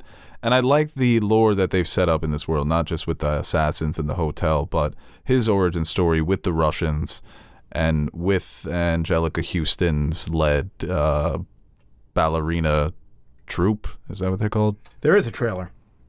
Oh, God damn. Yeah, and it shows Are you what- sure it's not one of those fan mades where it's like clips from the Matrix? no, it it's- looks like an official. Holy Rotten shit. Tomatoes trailer. You know what I was thinking about Bill too? Skarsgård. If Twitter died, how would, and I know YouTube exists, but like I would just miss out on so many trailers. I know, back to the old days, right? You have to go out to the theater. I was trying to This wrap my summer. head around like what people like how I got information before Twitter, and I literally don't know how I did. I used to get sports literally from ESPN. Yeah, I would have to watch TV. And what was the site that we used to go to all the Real time? GM? RealGM.com. I still use RealGM every day. Yeah, they're very God. good. They're They up to are. date. Like, I remember Jamie used to say they weren't legit back in the day because their website looks a little run down. And Yeah. I'm like, no, they're the best at They're on top of it. Yeah, breaking news. and like international shit too. They got Yeah. like, And they do all the prospects. sports. Yeah, yeah. It's fun stuff. But a lot of Google. I remember before being on social medias like even Facebook, where it was just I would Google NBA news and NBA news would pop up. That's fucking exhausting. I'd have to be on top of things, right? Yeah, it's gonna suck once Twitter dies. It's not going to. You want to take a bet? Yeah. If Twitter survives, you have to tweet feet. Tweet my feet? Tweet feet. Show tweet feet on Maine. Horny on Maine? No, people might get horny when they see those pigglies, but All right, so how you got to give me at least a certain timeline for it to be deceased. I think we'll know soon enough if it's back. Like if it's here in a month and it's like this is all behind us, and yeah, Twitter's just back, or it's just Twitter. And if Twitter dies, you get your nipple pierced. Absolutely not. What? You could take it right out. No. Well, I guess we're not doing this bet. Come up The with art of something the better. compromise. I'm tweeting out to the world my feet, and my one toe is like turning yellow. How do you think is that? My self-esteem is. Nipple piercing. Ugh. Yeah, I just couldn't. I couldn't do it. I had my nipple pierced. Tattoo. Yeah, you're a sicko. Tattoo. A tattoo versus a foot pick? It's going. All right. How about you shave your head? Not at this age. What do you think of bull? All right. Yeah. Deal. Easy enough. I don't know if it works that way. I don't know. Like I have good hair, but I don't know if I You don't want to test it? don't want to test Yeah. it. Yeah. That's fair enough. Buy me a Jalen Brunson jersey. Again, what are those like? All right, let's go to fan questions here. Play We'll that come Stephen up A. with music. What do jerseys cost now? It's like $600. Yeah, they're expensive.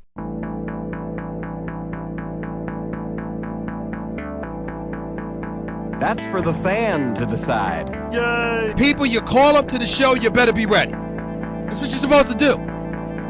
Sitting there arguing and you're trying to spell your name and all of this other stuff. It's not your show, it's my show. I'm giving you the opportunity to speak your mind. Don't call up here unless you got something to say. First question here actually concerns Twitter from Maid Begley. Well, we didn't even talk about the ballerina. Well, who cares? What the hell are you guys going to say about it? Aren't you excited? You want to get your thoughts on? She's hot. She's going to look so good running around, shooting and killing. That's what movies were made for, man. Hot people killing people. Killing all the uglies. It's like the Greek way, you know? Olympus way. Oh, okay. You know? Killing all the uglies. This question here, like I said, from Maid. Oh, you got... I got a point about the uglies. Oh. I come from the ugly community, so please be careful. You may offend me. Well, you're a good-looking chap. All right. I'll take it. I think they should be like. I'm tired of the. I like the the hot suit, like the hot movie star, but let's go.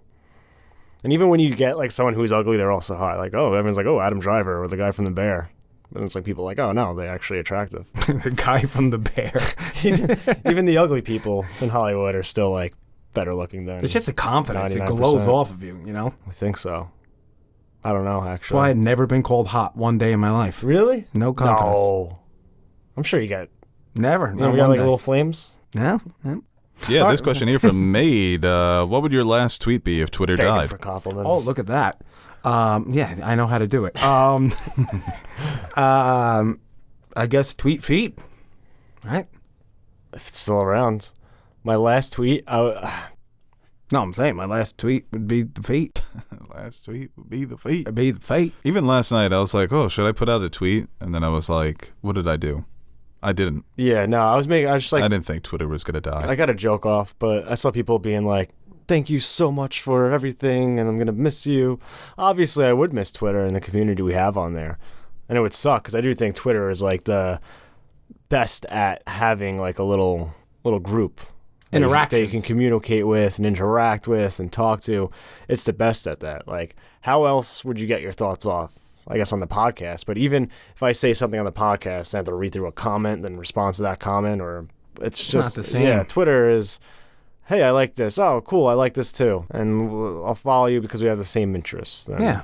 And then you start to see I see what people tweet. think about certain things, and it really is a excellent like tool to gauge just what's going on. So it would be sad if it was gone, but I didn't think it was actually going to like be gone that night. But if it ever does happen, I'd be sad. Yeah. I don't know what my last tweet would be. I feel like that's got to be like karaoke a little bit. Like you got to feel out, the room. You got to see what song am I going to go with? What's going to bring them up? Can I bring them down? This and that. Feel the feel of what's going on. Yeah, I'm not going to change If I tweet, I tweet. If I don't, I don't. Yeah, because then you look like a phony. So, like, you say this crazy fucking tweet at the end, and then, like, you go away, but they can still contact you on Instagram. Anthony JQ Nash, if you want to follow. We're all treating it like it's the apocalypse. Yeah, seriously. Yeah, it sucks. Twitter's gone, but you can also follow me at Nerd2 Monkey on Instagram. Yeah. But, I don't think I would do like a... Maybe if it was like... Who you kidding? You put on a whole fucking show and dance. Oh. You have a top hat and a cane. What do I do? Last night you wrote out a whole fake Twitter on a piece of... Did you have that saved before? No, I just drew it. I thought it was pretty funny. Because I had another idea, and it kind of turned into that. I was just thinking of something fun to do. I don't know why I found the Revolting Blobs tweet funny today. Teddy? He was like Madison, right? Yeah, the Revolting Blob. I think he would actually laugh at that too if he heard that. But He's just trying to get a job at Twitter. Yeah, trying to get a job at Twitter. Can you ever picture that man at a job at Twitter? Well, there's him and Elon Musk having a conversation for an hour. I would pay like good money to witness that. Yeah. So when are they going to fly? Excuse me? It does. I feel like they could not have a conversation with each other. Elon Musk would hate him. I feel like they would find a wavelength. Elon Musk is like the most pretentious / awkward guy. I know, but I feel like they would like... So is Teddy. Teddy would ask like the things that... He'd be like, oh, so like space, you think we can go to Neptune? And he would just go on and on and on about all these things. And Teddy'd be like, oh, yeah, cool, yeah. And they might be best friends, to be honest. I feel like... Not seeing it. I feel like you would treat Teddy like a science project. Like, I need to make another one of these guys. Like, something like that.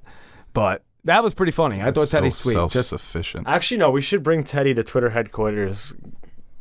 Get Elon and be like, this. You see this guy right here? This is your demographic. This is like the average person. Yeah. Make him happy. And that's the check ticket. Yeah. This is a great idea. So I think we should go all the way with it. Get your ideas and bounce them off Teddy. Yes. I agree. I think it's a fantastic $8 idea. verification. Not paying any bucks. I'm not paying full price. I got a kid. You can also convince Teddy to get behind anything. So once he figures that out, he's going to become useless to... True. But will he see Teddy as a threat? We'll go off campus with this one. This question here from Gabby Gabs. Gab. If The Rock isn't allowed to lose a fight, who wins? Superman or Black Adam? They would do some stupid shit where like it's a tie, and then they have to fight somebody else. Like a Godzilla King Kong kind of thing? Yeah, maybe like You see the title for the new one? Yeah. Godzilla and King Kong. Yeah. So what, they're going to be in like that underworld now, and they're going to fucking fight all those creatures down there? There's another kaiju monster that they can fight. I forget what the fuck this motherfucker's name is, but he's bad. They already had the two mains, though. The two mains. Mecha should have been better. Yeah. It's a shame. But I like that they're making peace. What's it? The giant moth? Mothra. No, good guy. Mothra? Yeah. Good guy. They fight at first, but then they team up. Oh, I like that. Yeah. I think Mothra... I don't know if she's alive in the Monsterverse. She may have been clapped by Ghidorah in the King of the Monsters. Interesting. I don't remember rolls up with the Air Force. Movie. I remember when they destroyed Fenway Park, though. That was awesome. Godzilla walking real slow with the entire Air Force behind him was the most gangster shit I've ever seen in a movie. Bro was just stomping real slow, swag walking. Bro, on that yeah. Dun, dun, dun. Yo, they should have done the Simon Woo! Says. I want to run through a fight. Get the fuck up. Simon Says, get the fuck up. This question here from Zalapins. Oh, well, I think Aaron answered it, yeah. Oh, they team up. We're going to stick with that. Black Adam and Superman. All right. That is stupid, though, that he can't lose, you know? He didn't lose in this one. In Black Adam, he was fucking up everybody. Well, he had like he lost. Hate but, that. You know. He was slowed down. Yeah. That's just insecurity, man. That's heavy insecurity. Well, he's just all about the brand, the image. He wants to be a real-life superhero. That's why Teddy couldn't take him seriously as Black Adam. Because he was like, I don't know, there's something about it that I can't take him seriously. And I was like, yeah, because it just looks like The Rock flying around. He's not Black Adam, he's just The Rock. He makes the best you points fly without now? even realizing it. You know what? Maybe you guys were right about him and Elon. Him and Elon Musk. He could have opened up some passages in Elon's wavelengths. This question here from Z-Laps something. Z. What up, Z? Have you guys been watching the new season of My Hero? This season has been insane. It's been really good. I'm obsessed with this show at this point. I hate the weekly animes though, because like you just get so little, and the weekly wait feels exponentially more than a typical show does for a weekly wait. So I've been like The other day when you were like, man, I'm taking a deep dive into My Hero. yeah.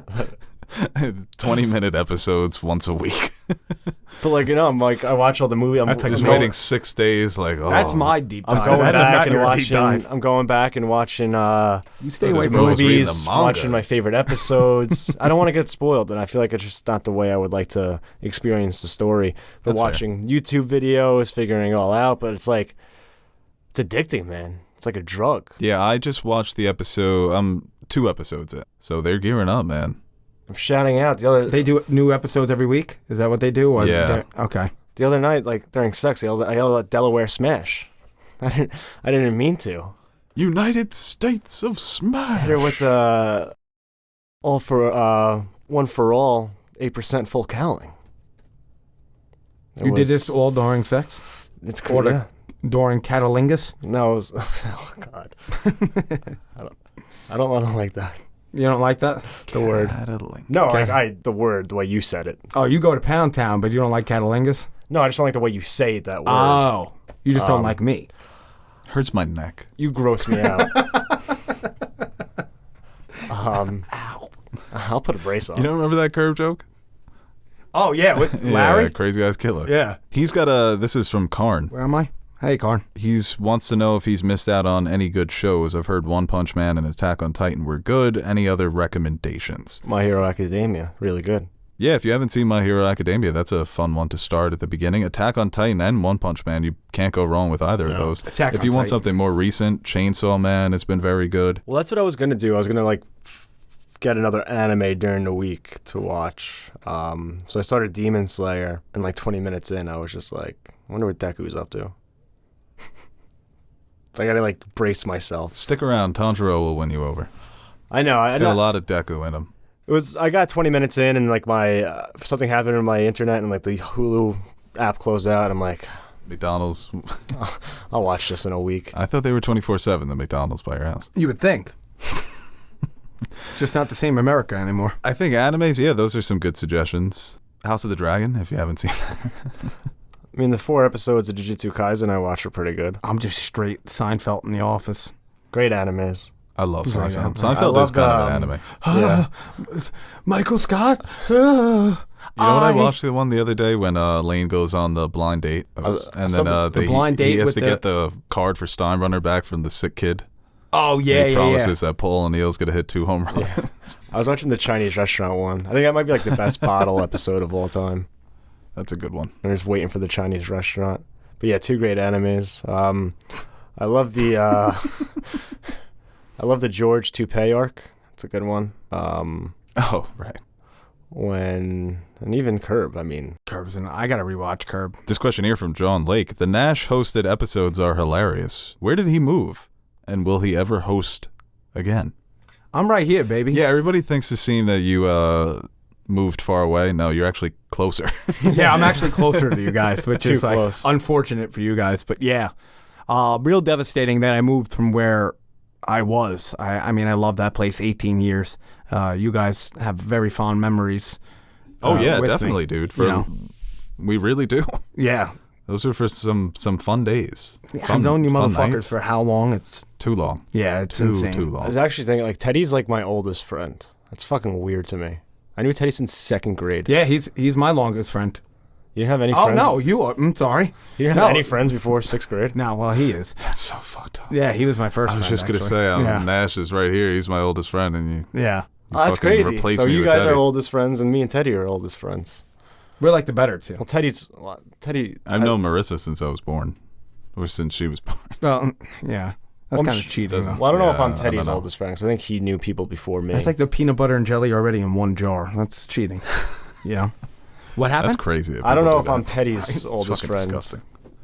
'Cause he's still friends with like people he like literally was like 3 years old with. No, he's got too many friends. This question here from Photo Fox: is Pete Davidson Fox. a superhero? Yes. No. His penis is. I love the outrage from it's mostly guys. It's like, oh, I get like so insulted and insecure when like Pete Davidson's fucking like the newest hottest girl At in the this world. point, he's just a fucking legend. And it's just like, I can't even hate on him. and it's just like, yo, like you're not. You work at like I don't want to like job shame. Oh, Yeah. But it's just Aw. like you're somebody from, Royal Ohio. Of course you're not fucking Emily So now you're Ratajkowski. state shaming. I mean, Royal Ohio. Midwest. Do something like Wyoming. Nobody cares about Wyoming. Oh, I love Wyoming. Or That is true. There's not enough people Josh there to Allen care. played South quarterback. Dakota. From maybe Wyoming. North Dakota would be like, all right. That don't- should be one Dakota. Holy shit. Yeah. What And a the joke. Virginias. What are you doing? Yeah. Like the We people who need get, two like- Virginias, two Dakotas. And West Virginia, isn't West Virginia down? Isn't it South Virginia? I'm terrible with like the locations of the United States. So, but no, I've So seen people it like the so opposite. surprised. It's New like- York. He's a famous rich comedian. Like, yeah, of course he's getting with. And he's I got- I think you build off of it. Once you get one baddie. No, let's be fair. He has been blessed. He's been There's racking- something. I think Ariana Grande made him this desirable object for the world's most attractive women. Yeah. If Ariana Grande is dating him at this point in her life, Yeah, but even before that, he was before Grande, Yeah, before Grande, he had what was some, the roster? not big names, but there was a couple of them where you're like, damn. But now he gets the biggest, the baddest. Kate Beckinsale, Kim Kardashian, Rada Jakowski. it's a Jeter. Yeah, like it's a Jeter run. It's not even like. But like Jeter's a bit more understandable. I Good-looking don't- dude, athlete. what's the difference? Like good-looking dude, comedian. People say I look like Jeter. Jeter's more traditionally good-looking. Let's not. I never saw Jeter and was like. Or you can pull up a rookie Jeter card. I know, Young be careful. Jeter's a I stud. know rookie Jeter. Young Jeter's a stud. Nowadays, he's not that very. No, not he's very good. older. He's Yeah, but even then, men Yeah. can sometimes age like a fine wine. sure, But the thing with But he didn't. he did no, he did not. He but did the thing not. with Jeter, like all that was stress. a Yankee, like he was up there, like in terms of most famous athletes Yeah. in the world. Right, but Pete Davidson, I don't think anybody would say he's the most popular comedian. He may be now. I think he might be the most popular like social figure out there, or top like whatever At you this want point, to do. yeah, he's sort of like a what's the word for that? Socialite. I've seen it the opposite way. I've seen where men have been praising him. I think a seen, lot of people are starting to just like they're like, God, realize. damn. No, you Yeah. always see those people like, oh, how is he? Like, what is Yeah. he doing? I'll apologize to the man. I wasn't familiar with his game. a Christian Wood style. I actually liked Pete Davidson. Like, well, I still do. Like, I don't think he's like. Now that he's more mainstream, it's Yeah. kind of like okay. But I think the first time I saw him, I think it was one of the roasts when they did the Comedy Central roasts. And I I feel was like, like, oh, this guy's really funny. I enjoy him. Yeah, him and that other girl, the other blonde. What's her name? I don't know. All she does is the roasts. But now I think she has Nikki Glazer. Is that it, Nikki Glazer? Oh, she's yeah, I think she does like stand up and everything. Yeah, I feel like she's just like a roast master. That might not even be her name, but Like, yeah. I think it's too mean sometimes. And he's got the whole like sympathy thing with his dad. He could pull that card sometimes. This question here from Connor He Joseph. does it all the time. No, the 9/11. He did. I think he did it in the Justin Bieber roast. Yeah, he does it. He said that joke in multiple stand-ups too. Yeah. Yeah, it's like, aw. All right, next question. This one from Connor Joseph. He wants to know some Guy- good letterbox Guy who thinks followers. the only reason why he can't date supermodels is his dad didn't die in 9/11. What the hell? I should be dating supermodels. I guess he wasn't. Couldn't just go to the towers that day, Dad. God damn it. Dude, Slick. Could have been you. Yeah, it was could've really been me. close to being you. God damn it, Slick. Why couldn't you actually go to the second floor and just stay there? Be a hero, all right? Hate you. Suck. What's for dinner? What's for Din, yeah. What does CJ want? Connor Joseph wants to know some good letterbox followers. Followings. I don't. I follow like people. Not Aaron. When I do, I think my All Quiet on the Western Front. Funeral. Don't make fun of a stutter. That's lowbrow. Unless it's Teddy. Oh, Did you mean have that? some nerve. Low brow? My Low blow, I guess. All But, Quiet yeah, on he the said Western lowbrow. Front. I got Yeah. 54 likes on that bad boy. That's a good. Is that good? It's the most I've It's gotten. good. It's good, isn't it? I always put myself in a hole because I'll watch like 5 movies before in between posts, and I'm like, Yeah, I right. can't just put them all in. I'm about to get this letterbox thing, whatever, and just get fucking blitzed and just write a fucking movie review. I think that will be my shtick. You know? Well, one of the best follows on Letterboxd for me, I don't know if he listens to the podcast, but I think he might. So shout out to Sin. That's just his name. It's just Sin. Sin? SIN? S-I-N. Yeah, and he's very active. He's already watched 1,200 movies this year. This So- year? Yeah. So he puts in crazy work, and his reviews are really good. Is he like a critic or No, I YouTube, think or he's he just a or he just letterboxer. boxes? Yeah, he's just boxing. All And, honesty, how many movies is that so far, like, per average a month? You'd have to say that's about close to 3 to 4 a day. That's insane. Is that no? It's definitely possible. How do you fit that? That's insane. yeah. No, fuck. That's cool. He's just a beast. Yeah. But for legit critics, some of my favorite, Jake Cole, he's really good. He's one of the better writers. Sally Jane Black, her reviews are also very solid. You're definitely going to disagree with her on some things. She's sort of got some out-of-the-box taste, but another great writer. And Josh Lewis, those would probably be the 4 I want to spotlight. And another guy I follow is really good, Marmar. That's his name on Letterboxd. Short reviews, but they're always very clever and insightful. But there's a lot of fun people to find on Letterboxd. A lot of good critics, a lot of people doing good stuff, and a lot of people just writing 1-sentence reviews. I want to talk to those this are guy those Sin. are It hot is a too. fun site. Yeah, it One is. of the least toxic social media sites, which is interesting because movies and discussion are usually the most toxic conversations you can have. They do a good job of being it's like a nice. Well, some comment sections do get pretty brutal. Dicey. Oh yeah. Yeah. Oh well, scratch that. Well, they I want to talk to this guy, Sin. a lot I of have to. critics will disable their comments. I got to talk to Sin. Sin, goddammit. Follow me on Twitter, Instagram, Anthony JQ Nash. Please contact me. I need to find out how the hell you do that. Why are you just keep plugging yourself? huh? Plug myself, baby. just for one person. You're not doing it just for him though. You're doing it for everyone listening as well. I'm rooting for me. Yeah. Yeah, it's just weird because, like, if I sat here the whole podcast and mentioned that you can follow me on Instagram at NerdSuitMonkey, Letterboxd at NerdSuitMonkey, and things like that all the time, if I kept repeating that you can follow me on Instagram, Twitter at NerdSuitMonkey, you would think I'm being Yeah, you're a right. bit of an asshole. I know. I do sound like a douchebag when I say, So- follow me on Instagram, Twitter, Anthony JQ Nash. I sound like an asshole. I know. But it's a good follow, so you might as well just follow me on Twitter, Instagram, Anthony JQ Nash. All right, guys. Thank you for listening to this podcast. Thank you for joining us. It was a fun one. We will be back soon. So we're not sure exactly when. Maybe twice in a week. Who knows? We'll see. Nash, Aaron, Anthony JQ Nash, Instagram, Twitter. The tweet I sent last night, that one had me dying. you know what I'm craving right Hitler now? ain't Some fuck beer. with Bronze Legacy. Really? But like a delirium, you know? Oh. You guys want to go out Get a tonight? little spacey. I'm going out tonight. That is a funny There you ass go. tweet, man. Talk to you when the mics are off. Oh, shit. Ooh, baby. Going down the block. Going home in my room. Out back. Wow, that was probably our best review yet. Hey guys, Aaron the Nerd Soup Monkey here with a brief shameless plug before we end the video. Do you ever feel like you don't have an adequate amount of nerd soup in your life? Like you're going to bed hungry and yearning for the nonsensical yet entertaining nutrients our podcasts provide? Well, we've come up with the perfect solution. The Nerd Soup Fan Question Podcasts, exclusively available to our Patreon supporters. You can sign up now by visiting patreon.com/nerdsoup, and for the price of only $1 per month, you'll receive exclusive access to our weekly podcast where we answer your questions that don't make it to the main show. And while you're there, you can check out the other rewards we offer to our patrons, like stickers, mugs, t-shirts, behind-the-scenes footage, and appearing in the credits at the end of our videos.